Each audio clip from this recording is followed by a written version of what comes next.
Hotel World. This your brother Matthew Daniels, aka Ampu, aka the Chosen Few, aka the Real Bookworm. I'm not a bookworm, I'm the real bookworm. Make sure you get it right. And as always, world, may your name live on forever and may your memory never die. Hotel. Today we're going to be looking at a book called The Templars, The History and the Myth by Michael Hadd. And what we're going to be talking about is the origin of Friday the 13th. Everybody, or the majority of people, understand that Friday the 13th is supposedly an unlucky day. But have you ever wondered why Friday the 13th is an unlucky day? Well, today, the Real Bookworm is going to show you the origins of the concept of Friday the 13th being an unlucky day.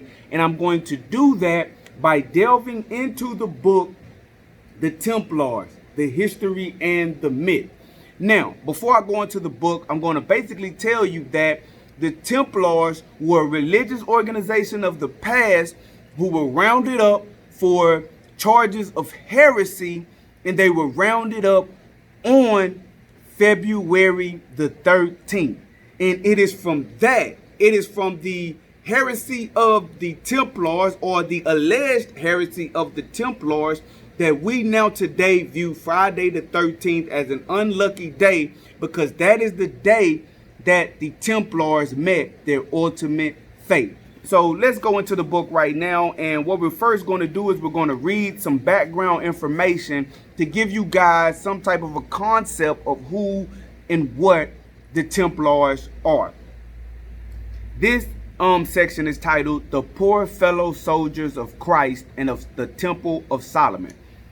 The formation of the Templars arose out of these conditions of insecurity on the roads and the murder, rape, enslavement, and robbery of unarmed pilgrims. Only recently, a group of 9 French knights, most prominently Hughes of Paynes, a knight from Champagne, who had fought in the First Crusade, and Godfrey of St. Omer in Picardy, had proposed to the Patriarch of Jerusalem, Warmond of Picardy, and King Baldwin II, who had succeeded his cousin in 1118, that for the salvation of their souls they form a lay community, or perhaps even withdraw into the contemplative life of a monastery. Instead, Baldwin, alive to the urgent dangers confronting travelers in his kingdom, persuaded Hugh of Paynes and his companions to save their souls by protecting pilgrims on the roads, or as one chronicler put it, they were to take vows of poverty, chastity, and obedience, but were also to defend pilgrims against brigands and rapists. The Easter massacre along the road to the River Jordan persuasively drove home the king's view, and on Christmas Day 1119, Hughes and his companions took their vows before the Patriarch in the Church of the Holy Sepulchre, calling themselves in Latin the Pauperes Carmelitones Christi, the poor fellow soldiers of Christ. Now, to make that make sense, what they are talking about is the era in the first millennium, right? They mentioned a time period 1111, 1119, things like that. So what I want you to understand is the Temple Mount that's in Israel today, the Temple Mount is in Jerusalem. It's actually held sacred to 3 major religions: Judaism, Christianity, and Islam. So back in the ancient world, you had Christians who were taking pilgrimages to Jerusalem because they wanted to visit the holy site of their religion. Now, there were wars going on at that time between the Christians and the Muslims, because the Muslims held that as a sacred site as well. So what was happening was, while these Christians were on their pilgrimages to Jerusalem, they were being attacked by Muslims and, renegade Christians as well, most likely. But what they were referring to were the Christians being attacked by the Muslims, because there were major crusade wars going on back around that time. The Christians and the Muslims were fighting bloody battles. So Christians were trying to take pilgrimages back to Jerusalem to worship in the Holy Land, and on the route they were being attacked and jumped by Muslims who were killing them, raping them, stealing their money, beating them across the head, and subjecting them to all types of horrors.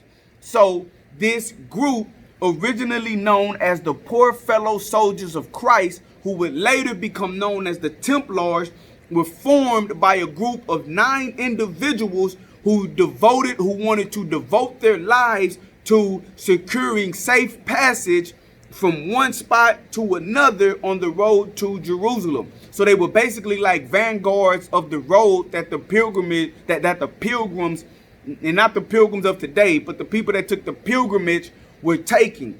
They wanted to create like a military order that would protect and defend Christians going on this treacherous journey to the Holy Land. The king and patriarch probably saw the creation of a permanent guard for travelers as complementary to the work of hospitalers who were providing care for pilgrims arriving at Jerusalem. Already in 600, Pope Gregory the Great had commissioned the building of a hospital at Jerusalem to treat and care for pilgrims, and 200 years later, Charlemagne, Emperor of the Holy Roman Empire, enlarged it to include a hostel and a library. But in 1005, it was destroyed as part of the Fatima Caliph Hakim's violent anti-Christian persecutions. So we see, like I said, the formation of this group, later to be known as the Templars, which was originally called the Poor Fellow Soldiers of Christ. They were started to protect Christians on their pilgrimage to the Holy Land in Jerusalem. Now I'm about to show y'all a picture. It says in the 13th century, this illustration was created of King Baldwin II of Jerusalem grants the Al-Aqsa Mosque of the Temple Mount to the Poor Fellow Soldiers of Christ, represented by Hughes of Paynes and Godfrey of St. Omer. Thereafter, they became known as Templars. So this is a depiction, a 13th century depiction of the king granting the group later to be known as the Templars the authority to basically patrol the road that the individuals who were taking their pilgrimage to the Holy Land at Jerusalem, giving them authorization to do so. So what I'm going to do is I'm going to skip a little further into the book. He says, they were also given, the Templars, they were also given the use of another hand-me-down. After the conquest of Jerusalem in 1099, the king had made do with the Al-Aqsa Mosque for his palace. But now he had built a new palace to the west, and he gave what had been the mosque to the Poor Fellow Soldiers. They made it their headquarters, residing there and using it to store arms, clothing, and food, while stabling their horses in a great underground vault at the southeast corner of the Temple Mount. As the vaults were thought to have been Solomon's stables, and the Al-Aqsa Mosque was known as the Mosque of the Templar Solomon, Solomon's Temple, because it was believed to have been built on the site of Solomon's Temple. It was not long before the Knights had encompassed the association in their name. They became known as the Pauperis Carmelitones Christi Templique Solomonici, the Poor Fellow Soldiers of Christ and of the Temple of Solomon, or in a word, the Templars. So basically what they're saying is the site where they claim Solomon's temple was at, Herod the Great later built another temple. That temple was destroyed by the Romans in around 70 AD by Vespasian and Vespasian's son Titus, and it was destroyed. So that's where you have that Temple Mount with that wall, the Wailing Wall, where Jews in Israel stand before and pray today. Though they're saying that that wall is the remain of Herod's temple. But that site is holy because they say that's the site of Solomon's temple. And so when the Muslims gained control of that area, they built a mosque on the area where they said Solomon's temple was at. And that mosque still stands to this day. So what happened was, between a fighting back and forth between the Christians and the Muslims, that site changed hands several times. So even though the Muslims had put a mosque there, it got back into the hands of the Christians. So it was a Christian king living in that mosque, and he had that area secure. So he allowed the poor fellow servants of Christ to use the stables of that particular structure as their base of operations. And since that structure was associated with the Temple of Solomon, they gained a new name, and they began being known as the Poor Fellow Soldiers of Christ and of the Temple of Solomon. And from that, they became known as the Templars. That is the association with the name Templars with this group, the Poor Fellow Servants of Christ. Now I want to interject something here. There is also some myth which could possibly be history tied to the Knights Templars when they were actually living in the area that individuals known to be the Temple of Solomon. So I'm going to read more about that myth, which could possibly be history, and we're going to talk about it. They say, a story much put about these days in books like the Da Vinci Code by Dan Brown and the Holy Blood and the Holy Grail is that the Templars were founded not to protect pilgrims or to defend the Holy Land, but to undertake secret excavations beneath the surface of the Temple Mount. This argument takes advantage of gaps and uncertainties in the historical record, and it turns unknowns into mysteries or into conspiracies. Why were there only 9 Templars? Because they had a secret to keep, and so the fewer the better. Why do we know so little about the military activities of the Templars in their early years? Because really, they were digging holes in the Temple Mount. Why did the Templars become so powerful?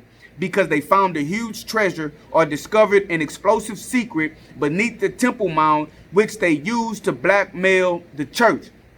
So basically, what they're saying is some of the conspiracies that are going to be tied to the Knights Templars is what they're saying is when they were stationed in those stables, which were purported to have been the stables of King Solomon, where he kept his horses, they excavated secret tunnels, right? And secret burial spots and secret passageways and secret compartments. And they either found an enormous amount of treasure that had been buried since the time of King Solomon, or they found something that was an explosive secret that they used to blackmail the church. Now, this secret is something that is referred to in books by Dan Brown, the Da Vinci Code, and books like the Holy Blood, the Holy Grail, where they were purporting that Jesus was actually married to Mary Magdalene. They had a child together, and that there is a legitimate bloodline of Jesus Christ in existence to this day. So some people say that the Knights Templars became powerful because they found gold, treasures, and monies and things of that nature. Or they found something maybe like a genealogy or some type of historical documents that prove that Jesus was in fact married to Mary Magdalene and that Jesus had children. Okay? And they used this to blackmail the church. Because obviously the church never tells you, and they never show you any documents talking about Jesus having children. And they never talk to you about an actual bloodline of Jesus being in existence today. So they say that the Templars found this out, and this is how they became powerful. Because you're going to see in history that they went from a small group of people to a extremely large, numbering in the thousands, group or order, and they were extremely powerful. Now, one thing that we know for sure is that they were able to amass a lot of money because they acted as bankers as sorts. One of the things they did, in addition to protecting the Christians on their pilgrimage to Jerusalem, they had, because it was a certain road that they took, they were stationed in the Holy Land, right? And they were stationed at the beginning of the pilgrim's journey in another country, right? So what they would do, if I and my family and my group wanted to take a pilgrimage to the Holy Land and we didn't want to get robbed and murdered on the way, the Templars had a banking system set up. I would deposit my money that I was taking with me. I would deposit that with the Templars at the beginning of my journey, right? And I would take documentation, receipts, proving and showing how much money I deposited into the Templars bank. Now, when I made it to Jerusalem, I would present them with my records, and they would, out of the treasures that they already had, give me the monies that I deposited at the beginning of the journey, and I would safely make it, and my money would not be stolen. So they made money from that, but it's also a good, strong possibility that they found some type of secret documents, or they found some type of treasure. So what we're going to do now is we're going to go about 300 years or 200 years into the future, and we're going to look at the trial of the Templars, and we're going to look at the Templars being rounded up. Now that you have a basic understanding of who the Templars are and what they represented, and you can do a little deeper research if you like, let's look at them being arrested and see why Friday the 13th is now considered an unlucky day because of this religious order. Okay, he says, the Templars were taken quite by surprise when Philip IV's officers came for them in the early hours of the morning of Friday the 13th, October 1307. They were arrested simultaneously throughout France, about 2,000 men in all, from knights down to the most humble agricultural workers and household servants. There was no resistance.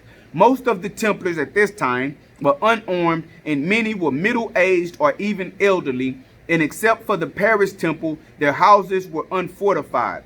The arrests were made in the name of the Inquisition, and the Templars were all brought to Paris, where they were imprisoned in their own headquarters. So what happened was, as the story goes, because the Templars had become so powerful, this guy, King Philip IV, and it's possible, well, the historical record, I'm not going to go into that because the historical record doesn't say that, but they had become so powerful, and they had so much money, and they had so much prestige, that King Philip I, or King Philip IV rather, he decided to round them all up and take all of their money, and he murdered a lot of them, and he imprisoned a lot of them. But you may be asking, what was the charge?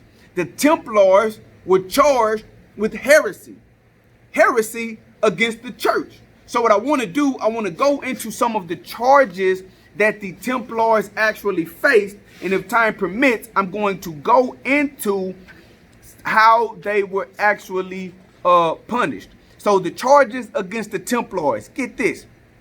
This is what they were charged with, and while they were rounded up on Friday the 13th. Okay? One of them. The Templars held their reception ceremonies and chapter meetings in secret and at night. So the fact that they held their chapter meetings in secret and at night, they were charged with some type of heresy, saying that, oh, why do you have this secret group? What are you doing? What are you trying to hide? During the reception ceremony, initiates were required to deny Christ. So for some reason, even though this was a religious order that was saying that they were trying to protect pilgrims going back to the Holy Land, taking a pilgrimage back to the Holy Land, right? They were charged with, in their secret meetings and part of their initiation rituals, they were forcing people to deny Christ. Now this is a image drawing of a Templar initiation where they were called upon to desecrate and spit on the image of Christ. Those are Templars with the crosses on their chest. That's what their uniform looked like. That guy with the robe that's standing on the image of Jesus Christ on the cross, he would be representative of the initiate, and he would be asked to or forced to desecrate, denounce, and spit on the image of Jesus Christ as part of his initiation ritual. So they were charged with doing that too. Okay, to exchange kisses with the receiving official on the mouth, navel, base of the spine, and sometimes on the buttocks or the penis. So they were charged with having their initiates kiss the officials on the mouth, kiss the officials on the navel, kiss them on the base of the spine, and sometimes kiss them on the buttocks or the penis. The thing that they said that people had to do to become a Knights Templar. They had to agree to submit to homosexual practices as required within the order, which practiced institutionalized sodomy. So they're saying that one of the charges, they were saying that the Templars, the new initiates, in order to become a Knights Templar, they had to be sodomized. They had to let somebody go in them. You know what I mean? I don't want to be too vulgar, but they had to engage in homosexual acts. The brothers did not believe in the sacraments, and the Templar priests did not consecrate the host. The brothers worshipped an idol in the form of a head or a cat called Baphomet. Some of you guys have heard of Baphomet before. Well, one of the charges against the Templars is that the initiates in public, they were Christians. They were soldiers for Christ. But in private, they were worshiping Baphomet. Though not ordained by the church, high Templar officials, including the Grand Master, absolved brothers of their sins. Now, the head guy of the Knights Templars was known as the Grand Master. And back in those days, and even now, I still believe, the Pope and people inside of the Catholic Church, they feel that they have the authority to absolve sins, the sins of men, right? Like a priest of ancient Israel. And so what they were saying was, although the Grand Master and these high officials in the Knights Templars were not ordained by the church to absolve sins, yet they were claiming the power to absolve sins and were saying that they were absolving the sins of people. This was another charge laid upon them, and another reason they were rounded up for heresies on Friday the 13th. The Templars failed to make charitable gifts as they were meant to do, nor did they practice hospitality. So apparently they were supposed to be giving some of their proceeds or some of their monies to the church, to the king, and the king was saying that they wasn't doing that. So they were rounded up. So let's look at some of the tactics, the torture tactics that they used to matter of fact, let me show you this. So when the Templars were rounded up, they were tortured to elicit confessions out of them, to make them confess to the crimes. Now you see that gentleman right there, he's on something that they called the rack. And what it did was it stretched them until the point where they dislocated their joints, right? So they would put them on the rack, they would make them stretch them until they dislocated their joints, right? Until they dislocated their joint to force them to confess. So he says, many of those arrested were simple men, not battle-hardened Templar knights, but plowmen, artisans, and servants who helped keep the order running. And these would have succumbed to torture or even the threat of torture fairly quickly. The knights themselves, however, had been long prepared for the worst, outmire, for that day when they might be captured and thrown into a Muslim dungeon, be tortured or face execution unless they abjured their faith. And yet these two rapidly and all but unanimously confessed. The tortures could be savage. Scores died undergoing what was called ecclesiastical procedure, which was meant not to break limbs or draw blood, but routinely included being kept chained in isolation and fed on bread and water, being drawn on the rack until the joints were dislocated, being raised over a beam by a rope, tied to the wrist that had been bound behind the victim's back, and having fat rubbed into the soles of their feet, which were then placed before a fire. One tortured Templar priest being so badly burnt that the bones fell out of his feet. Another of the accused said that he would have agreed to kill God to stop his torment. So they were tortured so bad.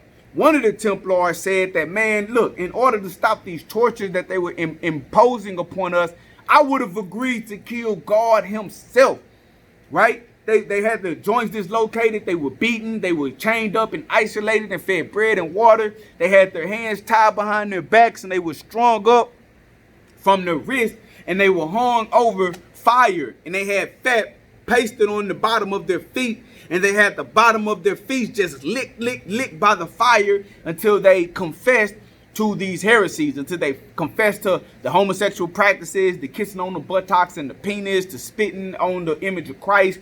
But how can you really trust what they're telling you if this guy said he would have agreed to kill God himself to actually stop the tortures? Now, what's interesting is that the Grand Master of the Templars at the time of them getting rounded up on this Friday the 13th, 1307, was a man named James of Molay. He was the Grand Master. Now, there was always talk that the Pope eventually investigated him on their own outside of King Philip, right? And he basically absolved James of Molay, the Grand Master, of any of his sins, even though a lot of his underlings had already been punished. They'd already been locked up. They'd already had their goods and property stolen and taken. They had already been tortured. They'd already been killed. But the Grand Master, James of Molay, it was said that the Pope held an investigation on him, and James Molay was basically found not guilty or absolved of any crimes that he did commit.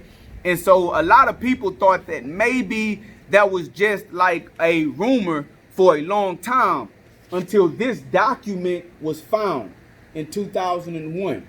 You see that old parchment, right? That's an actual representation of the document, and it says the Chinon parchment. If you want to look it up, it's called the Chinon parchment, Chinon, and it says the Chinon parchment records the Pope's verdict that the Templars were not guilty of heresy, but it was mislaid in the secret Vatican archives and went undiscovered until 2001.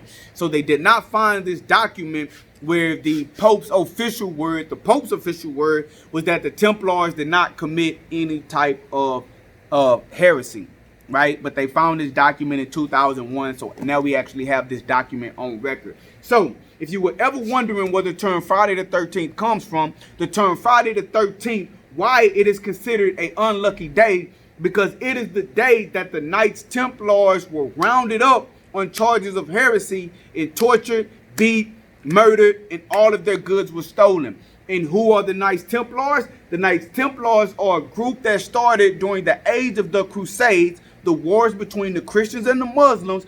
They started a group that was intended to defend Christians taking a pilgrimage from their lands to the Holy Land so that they could worship in the actual Holy Land of Jerusalem based on their religion. It's their Holy Land, right? And so what happened was, between the time of their inception and the time of Friday the 13th, October 1307, when they were rounded up, they became very powerful. Some of their money came from their banking system, where they were securing the money of the pilgrimages, but also it may be said that while they were actually had their headquarters in the stables of what was purported to be the stables of King Solomon, they did secret excavations and they found treasure. Or if they didn't find treasure, they found something that they used to blackmail the Catholic Church, right? And the Catholic Church gave them an enormous amount of power, an enormous amount of leeway, and gave them an enormous amount of money. And they used this to grow so powerful that the King Philip eventually in the 1300s saw them as a threat, not only wanted to disband their order because they were like a power unto themselves, governed by themselves, and he wanted to get their riches. And so it's very telling that even in the aftermath of all of that, right, that the Pope came out and said that the Grand Master James Molay and the Templars were not guilty of heresy. Now, they may not have been guilty of heresy, but the Pope may have known that they had some type of secret information that was damning to the Catholic Church. Because I'm going to tell you guys something else. Another secret that's talked about in the Da Vinci Code by Dan Brown and in Holy Blood, Holy Grail, there is not only talk that Jesus was married to Mary Magdalene, right? There's not only talk that Jesus had a child with Mary Magdalene, right? There's not even talk that there is actually a bloodline of Jesus still alive to this day, right? They also said that Jesus, you know how in the Bible where it says what Jesus says to Peter, upon this rock I will build my church and the gates of hell shall not prevail against it. Well, the Catholic Church views Peter as being the first pope. And every pope after that, they claim to have a direct line of succession going back to Peter, the first pope. But there is document that was said to have been found that showed that Jesus actually passed the church to Mary Magdalene. Mary Magdalene, the woman who a lot of these ancient civilizations hated the women, didn't respect women. Even Christianity says, suffer not a woman to teach in church, right? That Jesus has said Mary was supposed to be the one to build the church and not Peter. So that information would have shook the Catholicism to its core if Peter wasn't the first pope, but Mary Magdalene was. That would have exposed a tremendous conspiracy. And there is a document that I own called The Gospel of Mary Magdalene that alludes to this point, and I may go into it one day with you guys. So that's where you get Friday the 13th from. If you never knew, that's why Friday the 13th is an unlucky day, because it was unlucky for the Knights Templar. So I hope you learned something that you never knew before. And if I did talk about something that you knew before, I hope I was able to shed more light on it. If you have any questions, leave a comment. I like to talk about these things. Before I go, as always, let me pay some bills, do a little commercial. You guys know me. I'm an author. You know, I wrote 2 books so far. I'm working on my 3rd book now. What I want you guys to do is I want you guys to either click on the link in the comments or click on the link in the description, depending on where you see this video at. And I want you to purchase that book, Suicide Note by Matthew Daniels. And I also want you to purchase Thicker Than Water by Matthew Daniels. You won't regret it. You're going to love to read and just show some support for what the Real Bookworm has going on. Or you can go to Amazon.com, right? Type in Suicide Note by Matthew Daniels, and you can get this book, 371 pages of fire. Go to Amazon.com, right? Go to Amazon.com, type in Thicker Than Water by Matthew Daniels. 460-something pages of fire, right? Fire novel. Fiction novel, but it's fire. Order that book, right? Order that book off Amazon. Or you can go to my Facebook page, Everything Matthew Daniels, Everything Matthew Daniels, and you can go to the shop section and you can order both of my books from there. You can even go to my website. I have a website, www.therealbookworm.com. www.therealbookworm.com. I'm trying to get myself established as an author. I'm trying to sell enough books and get my name out there enough to where I can write full time and I can be an author full time like some of the greats. And I would appreciate it if you guys would help me in my endeavors and assist me in my dreams. If you don't like paperback books, I also have the ebook version available for $2.99. It's just $3, $2.99, available on Amazon. So go to Amazon.com and you spend $3 all the time. Just download the books just to help me achieve my goals and achieve my dreams. So Friday the 13th. The origins of Friday the 13th is the day that the Knights Templars were arrested for their heresy. I hope you learned something. You have something to say, like I say, leave a comment, talk to me. I like to talk about these things. This your brother, Matthew Daniels, a.k.a. Ampu, a.k.a. The Chosen Few, a.k.a. The Real Bookworm. I'm not a bookworm, world. I'm the real bookworm. The Real Bookworm. I read and I write. Show y'all support, man. Show y'all support. Go get them books. I'm the Real Bookworm. Make sure you get it right. And as always, world, may your name live on forever and may your memory never die. Hotel, peace out.